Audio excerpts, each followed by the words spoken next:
ஒரு மனுஷன் கட்டாயம் பண்ண வேண்டியதான, அதுவும் நித்தியம் பண்ண வேண்டியதான ஆன்மீக செயல் என்ன அப்படின்னு கேட்கிறேன். அவன் எப்பேற்பட்ட நிலையில வேணா இருக்கலாம். அவன் ஒரு நாளைக்கு 13, 12 இல்ல 12, 13 மணி நேரம் உழைக்கக்கூடியவனா இருக்கலாம். கார்த்தால 6 மணியிலிருந்து ராத்திரி 8 மணி, 9 மணி வரைக்கும் ஆஃபீஸே கதின்னு இருக்கிறவனாவும் இருக்கலாம். ரொம்ப இந்த மாதிரி பல வேலைகள்ல ஈடுபடக்கூடியவனாவும் இருக்கலாம்.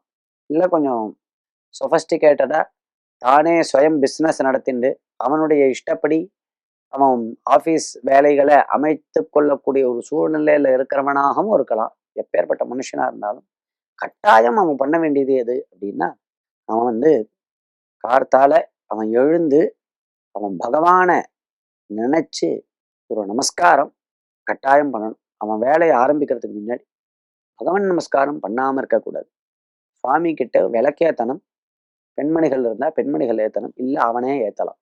சுவாமி கிட்ட விளக்கேத்தி ஒரு புஷ்பம் சுவாமிக்கு போட்டு பகவன் நாமாவை சொல்லி நாராயணாய நமஹா அப்படின்னு, கிருஷ்ணாய நமஹா, சிவாய நமஹான்னு ஒரு புஷ்பத்தை போட்டு என்ன இருக்கோ, ஒரு வாழைப்பழமோ இல்ல திராட்சையோ ஏதோ ஒண்ணுத்த சுவாமி கிட்ட காமிச்சு நமஸ்காரம் பண்றது.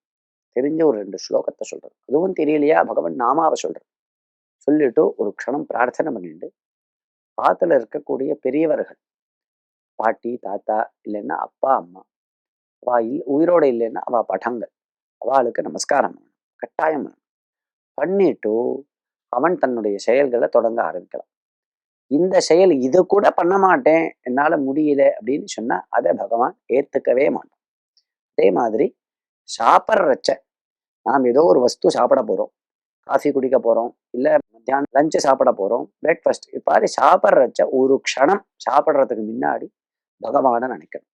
நாராயணா, நீ கொடுத்துருக்க, நான் சாப்பிட்றேன், அனுகிரகம் பண்ணு, நல்ல புத்தியை கொடு அப்படின்னு பகவத் சிந்தனை ஒரு க்ஷணம் பண்ணிட்டு சாப்பிடணும். கார்த்தாலையா இருந்தாலும் சரி, மத்தியானம் இருந்தாலும் சரி, ராத்திரி இருந்தாலும் சரி, கிருஷ்ணார்ப்பணம் அப்படின்னு நினைச்சுட்டு சாப்பிடணும். அப்படி சாப்பிட்டா அந்த ஆகாரம் சரியான முறையில ஜீரணமாகி நல்ல எண்ணங்களை தோற்றுவிக்கும். இது கூட என்னால பண்ண முடியாது அப்படின்னு கட்டாயம் யாரும் சொல்லக்கூடாது. அதே மாதிரி ராத்திரி படுத்துக்கரைச்ச ராமநாமம் 1000 முறை சொல்லணும்.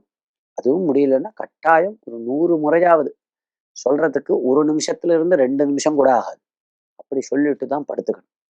இது கூட பண்ண முடியாது என்னால அப்படின்னு யாராலையும் சொல்ல முடியாது.